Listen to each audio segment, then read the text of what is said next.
generational quarterback talent. 100%.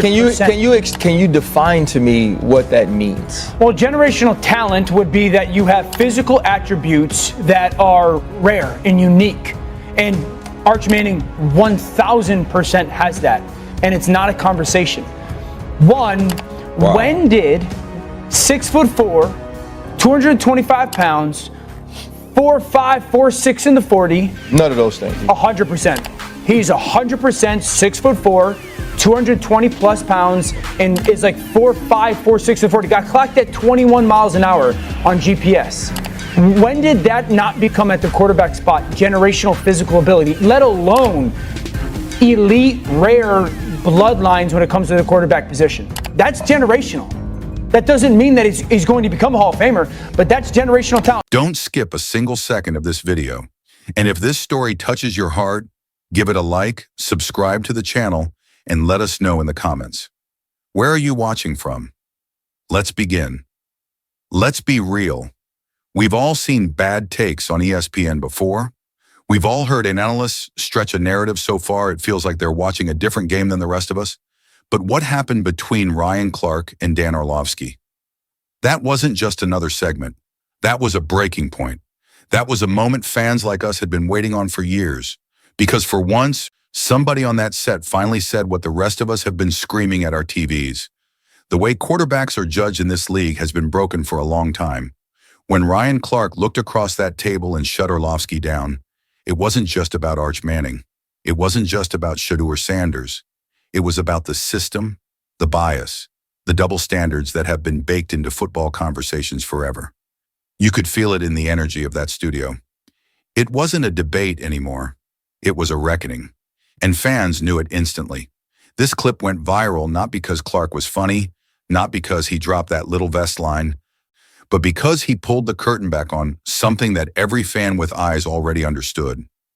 Talent doesn't always get the respect it deserves, while hype almost always does. Think about how many times we've seen this play out. A young quarterback comes in, performs under impossible circumstances, and still gets nitpicked to death. Meanwhile, another kid with the right name, the right look, the right connections, gets called generational before he's even proven anything. That's what Ryan Clark put on blast. He took that tired, recycled analyst talk and flipped it on its head right there in front of millions. And here's the thing. It hit different because it wasn't coming from a fan on Twitter. It wasn't some YouTube hot take. It was a respected former player sitting across from a former quarterback saying out loud what we all knew. That's why the internet exploded. That's why fans felt vindicated. This wasn't just Clark defending Shedeur Sanders. This was Clark defending every quarterback who's had to fight through narratives stacked against them. This debate mattered because it went bigger than football. It exposed how stories get written before plays even happen. It showed how analysts can shape a kid's career before he even gets a fair chance. Ryan Clark pulled no punches, and for once, the excuses couldn't hide behind potential or bloodlines. He forced people to look at production, leadership, and impact. He forced people to ask the question, if we're going to call Arch Manning generational after a handful of starts, how do we not recognize what Shedeur has already done on the field? And that's why this moment stuck. It wasn't just Clark versus Orlovsky. It was fans versus the media machine. It was truth versus hype. It was a reminder that sometimes the loudest mic in the room doesn't always belong to the people who know the game best. Because at the end of the day, this wasn't just a clapback. It was a line in the sand. Ryan Clark stood up and said what had to be said, and in doing so, he gave a voice to every fan who's tired of watching lazy narratives dictate who gets respect in the NFL world. And that's exactly why we need to break this all down, because what happened on that set wasn't just a viral clip. It was the start of something bigger. Here's the reality. Shedeur Sanders isn't some mystery prospect anymore. He's not a question mark. He's not a name that just looks good on a recruiting list. He's a quarterback who has already proven that he can walk into a broken program, flip the culture, and put a team on the map overnight. And yet somehow, the media still talks about him like he's a project, like he's still got to show us something. Show us something? The man already has. Look back at Colorado before Shedeur arrived. They weren't just bad, they were irrelevant. Dead last. a program nobody cared to tune in for unless it was to laugh at the scoreline. Then Shedeur comes in, and suddenly Colorado's games are appointment television. That's not hype.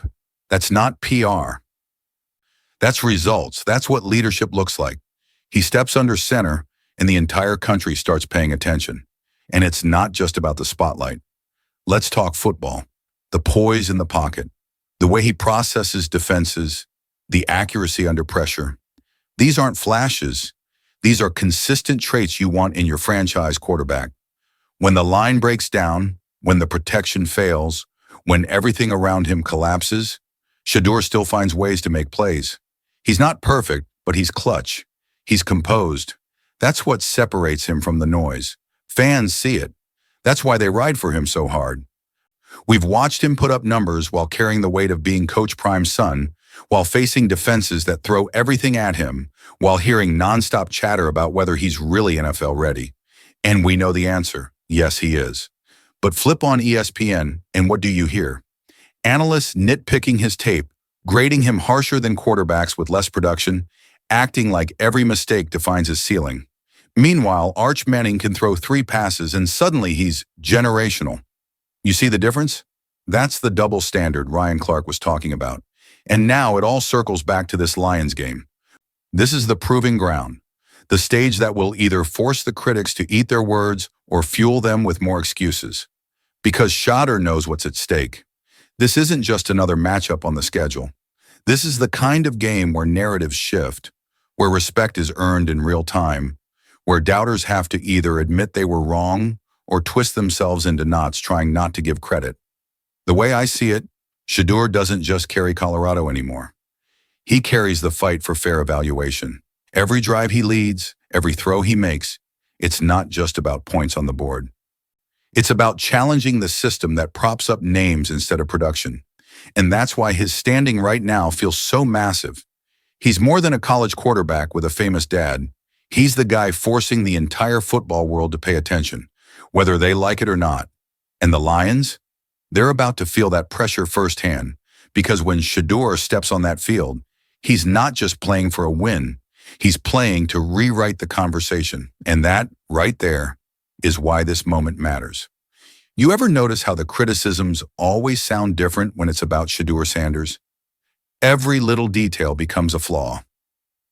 Hold the ball for an extra second, suddenly he's careless. Miss a read, suddenly he's not NFL ready. Take a sack because the O-line folds like wet paper? Nope, can't blame protection. Gotta blame Shedeur. Meanwhile, other quarterbacks do the exact same things, or worse, and somehow it's part of their development. That's the double standard staring us in the face every single week. The narrative around Shedeur always seems to come with a negative slant. Oh, he's only good because he's Coach Prime's son. Like that name automatically pads his stat line. Like bloodlines throw touchdowns. It's wild. Instead of appreciating the pressure he faces because of who his dad is, critics flip it into a reason to dismiss him. That's lazy analysis, plain and simple. And here's where it gets really frustrating.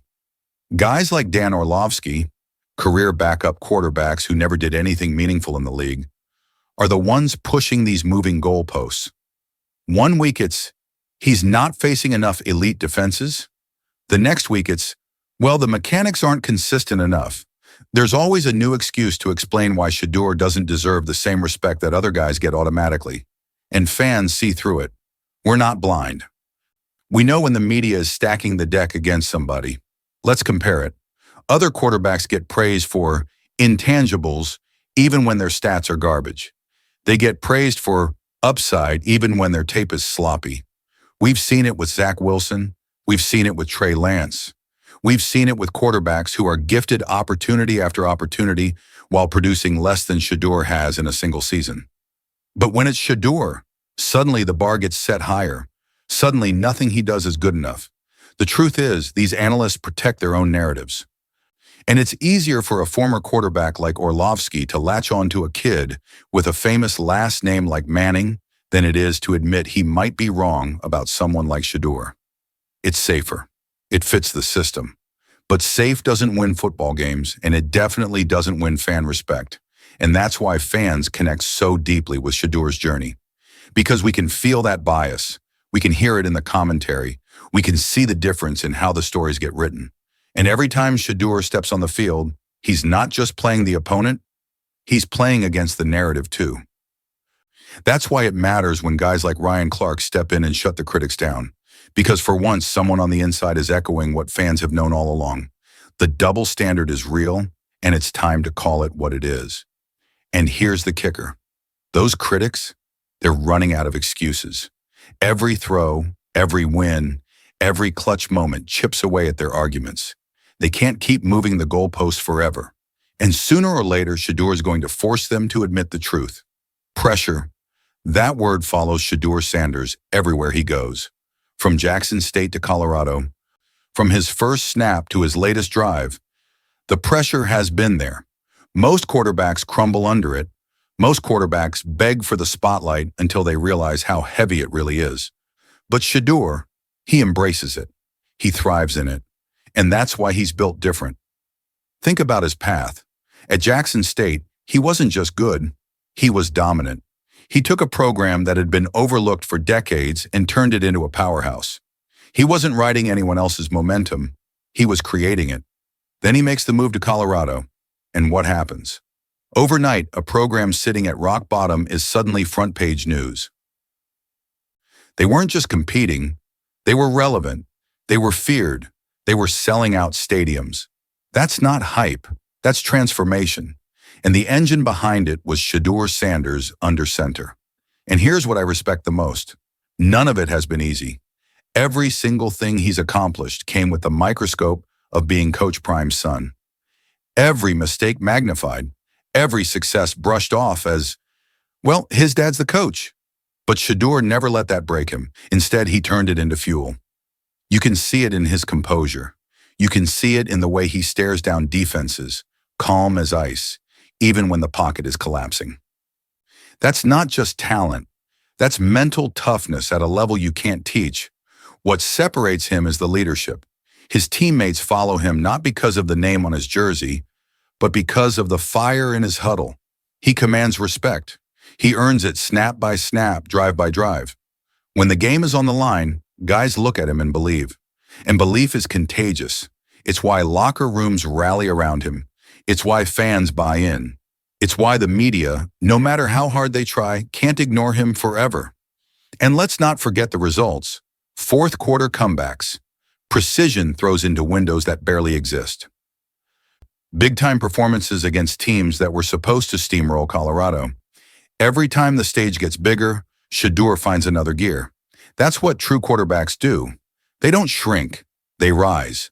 So when I say he's built different, it's not just a catchphrase, it's reality. Shedeur's story is proof that pressure doesn't have to crush you. It can shape you. It can turn you into something greater. And that's exactly what we're witnessing. Because at the end of the day, it's not about proving the critics wrong. It's about proving himself right. And that's why I believe the best chapters of his story aren't behind him. They're still coming. Mark my words. This Lions game isn't just another matchup on the schedule. It's a line in the sand. It's the kind of game where careers tilt, where narratives flip, where excuses run out, and the truth finally has nowhere left to hide. Because if Shedeur Sanders steps onto that field and delivers, the critics won't have a leg to stand on anymore. No more nitpicking, no more, yeah, but, just raw production in the spotlight, undeniable for the whole country to see. This is the stage every quarterback dreams of, and it's the stage analysts dread when their bad takes are about to get exposed. You can already hear the talking points they'll try to use. Well, the Lions' defense wasn't fully healthy, or, it's still early, we need a bigger sample size. They'll scramble, they'll spin, but it won't matter, because there comes a point where the eye test and the numbers collide in a way you can't argue against. And I believe this game will be that point for Shedeur. Think about it. The kid has been carrying the weight of unfair narratives since day one. He's been doubted, dismissed, and disrespected by the very voices that are supposed to evaluate fairly. But every time he's had a chance to silence the noise, he's risen to the moment. Why should this one be any different? If anything, this is the moment he's been building toward his whole career. And here's the part that fires me up. This isn't just about Shedeur proving himself. This is about changing how quarterbacks are judged. Because if he dominates in this spot, if he shows the poise and precision that fans already know he has, then suddenly the conversation has to shift. Suddenly the media has to start asking why they were so quick to crown others while dragging their feet on him. Suddenly, the double standard gets dragged into the light, and fans like us can finally say, "We told you so." So here's my rallying cry. Keep supporting. Keep believing. Because this is bigger than one debate on ESPN. This is bigger than one analyst's bad take. This is about rewriting the way we evaluate greatness. It's about demanding respect for production, leadership, and resilience over hype, bloodlines, and empty narratives. I've said it before and I'll say it again. Shedeur is built for this. Built for the spotlight, built for the pressure, built for the moments that separate the good from the legendary. And when the dust settles after this Lions game, I truly believe the conversation around him will never be the same again. So buckle up, because the excuses are running out, the critics are cornered, and the stage is set. This isn't just Shedeur's moment, it's our moment as fans to finally watch the truth break through all the noise. And when it happens, you'll remember exactly where you were when the shift began.